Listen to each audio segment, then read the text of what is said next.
हरीश राणा।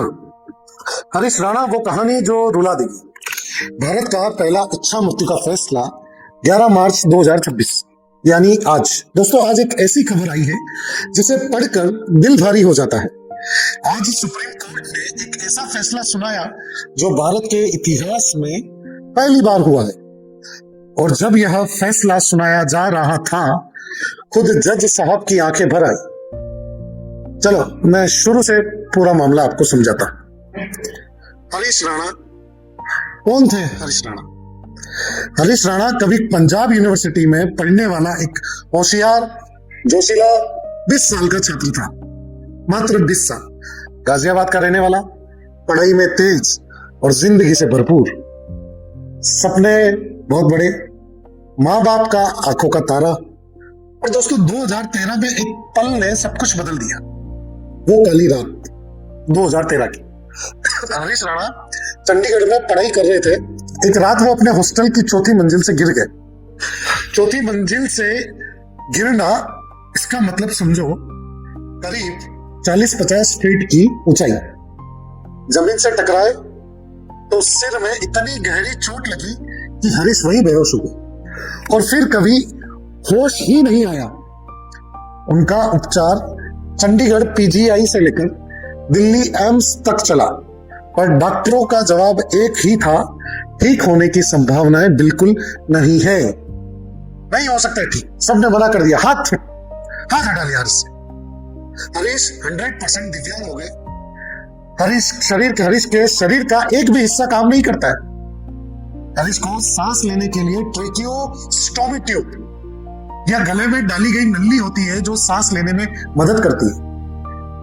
खाना खाने के लिए गैस्ट्रोस्टोमी ट्यूब, यह नली पेट में डाली जाती है जिससे सीधा लिक्विड फॉर्म में खाना पेट तक पहुंचाया जाता है।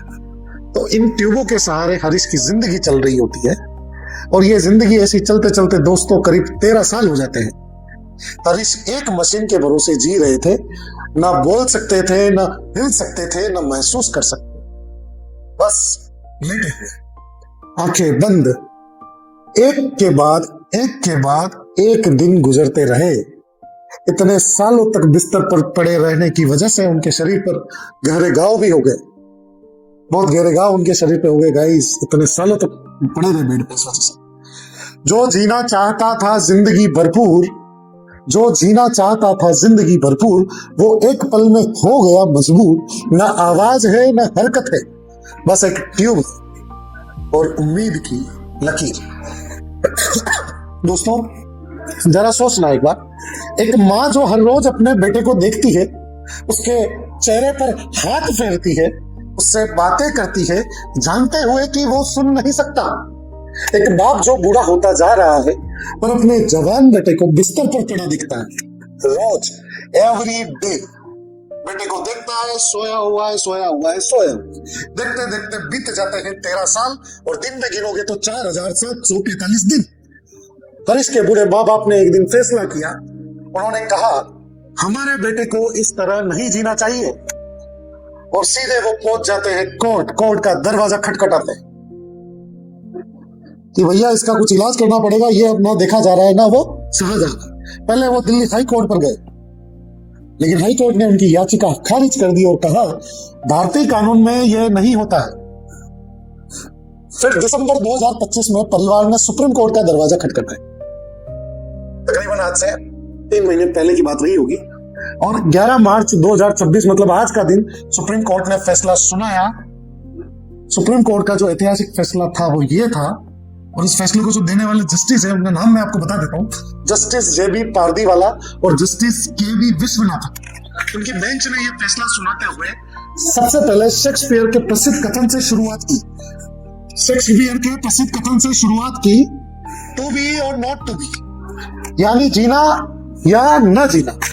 कोर्ट ने कहा जब किसी इंसान का जीवन मशीनों के सहारे खींचा जा रहा हो, ठीक होने की कोई उम्मीद ना हो, तब उसे सम्मान के साथ मृत्यु चुनने का अधिकार है। सुप्रीम कोर्ट ने एम्स दिल्ली से मेडिकल रिपोर्ट मंगाई थी। 2 अलग अलग मेडिकल बोर्ड्स ने हरीश की जांच की थी। दोनों का एक ही जवाब था, ठीक होने की कोई संभावना नहीं, कुछ भी नहीं हो सकता, बिल्कुल ठीक नहीं हो सकता। तो जो जस्टिस पारदीवाला ने यह रिपोर्ट पढ़ते हुए कहा था, यह बेहद दुखद रिपोर्ट है। हम इस लड़के को यूं अपार दुख में नहीं रख सकते। और फैसला सुनाते वक्त जज भावुक हो गए। कोर्ट ने एम्स दिल्ली को निर्देश दिया हरीश को तुरंत भर्ती किया जाए और लाइफ सपोर्ट हटाने की प्रक्रिया के लिए सभी सुविधाएं दी जाए। तो गाइस, पूरे के पूरे इंस्ट्रक्शन एम्स दिल्ली को मिल गए और कोर्ट ने परिवार की तारीफ करते हुए कहा, इनके परिवार ने कभी इनका साथ नहीं छोड़ा। किसी से प्यार करने का मतलब है सबसे बुरे समय में भी उनकी देखभाल करना। प्यार कभी कभी यह भी होता है कि जाने दो उसे जो जा रहा है। रोकना आसान है, छोड़ना मुश्किल। पर माँ बाप ने यही फैसला किया। तो फाइनली कोर्ट ने पैसिव यूथनेशिया को परमिशन दे दी as per the law. So ये पैसिव यूथनेशिया में अब होगा क्या, एक्चुअली एम्स दिल्ली के अंदर क्या किया जाएगा, हम उसको समझते हैं। तो पैसिव यूथनेशिया क्या होता है, आसान भाषा में आप समझो दोस्तों इसको। एक जरूरी बात समझनी है कि इच्छा मृत्यु जो होती है वो दो तरह की होती है। एक्टिव यूथनेशिया यानी जानबूझकर कोई इंजेक्शन देकर मौत दी जाए, और इस तरह की मौत का भारत में पूरी तरह गैर कानूनी माना गया, और अगर ऐसा कोई करता है तो उसे हत्या माना जाता है। और पैसिव यूथनेशिया क्या होती है, वो ये होती है कि यानी मशीनें और जो ट्यूब्स उनको लग रही है उनको हटा दिया जाएगा, शरीर को प्राकृतिक रूप से अपना काम करने दिया जाएगा, ना कोई जहर दिया जाएगा, ना इंजेक्शन दिया जाएगा, बस मशीन बंद कर दी जाएगी। सुप्रीम कोर्ट ने 2018 में कॉमन कोस, नाम सुनना, कॉमन कोस नाम के एक फैसले में पैसिव यूथनेशिया को कानूनी मान्यता दी थी। पर आज हरीश राणा का मामला उस फैसले का पहला असली न्यायिक उपयोग है। First time in the Indian history passive euthanasia किसी को दी जा रही है। 2018 में कानून बना और 2026 में पहली बार किसी इंसान पे इसे लागू किया जा रहा है, और यह भारत के इतिहास में पहला ऐसा मामला है। सबसे दर्दनाक सवाल दोस्तों मन में आता है, क्या हरीश के माँ बाप ने गलत किया? आपको क्या लगता है गाइस, कमेंट कीजिएगा। मेरे हिसाब से नहीं, उन्होंने वो किया जो एक प्यार करने वाला परिवार करता है। 13 साल तक लड़ते रहे, उम्मीद रखी, पर जब डॉक्टरों ने भी हाथ खड़े कर दिए तो उन्होंने अपने बेटे को दर्द से मुक्त करने का फैसला किया। यह कमजोरी नहीं है, यह सबसे कठिन प्यार है। यह सबसे कठिन प्यार है गाइस, अपने प्रिय को छोड़ देना। 13 साल की तड़प के बाद मां ने आखिर छोड़ दिया हाथ, इसलिए नहीं कि प्यार कम था, बल्कि इसलिए कि दर्द बहुत ज्यादा था। इस फैसले के क्या क्या महीने निकलते दोस्तों। यह फैसला सिर्फ हरीश राणा का नहीं है, यह फैसला हर उस इंसान के लिए है जो किसी मशीन के भरोसे जिंदगी काट रहा है, हर उस परिवार के लिए जो यह दर्द देख रहा है पर कुछ कर नहीं पा रहा। सुप्रीम कोर्ट ने आज कहा, इंसान को गरिमा के साथ जीने का अधिकार है और गरिमा के साथ मरने का अधिकार भी है। जिंदगी तोहफा है, यह सच है। जिंदगी तोहफा है, यह सच है, पर दर्द में जीना भी जिंदगी नहीं। पर दर्द में जीना भी जिंदगी नहीं। हरीश को आज मिली आजादी, हरीश को आज मिली आजादी उस पिंजरे से जो 13 साल पुराना था। हरीश राणा, आप जहां भी हो, आप चैन से रहे। पूरा हिंदुस्तान की ओर से, हिंदुस्तान के लोगों की ओर से आपके लिए यही दुआ है, मेरी ओर से यही दुआ है। Thank you guys.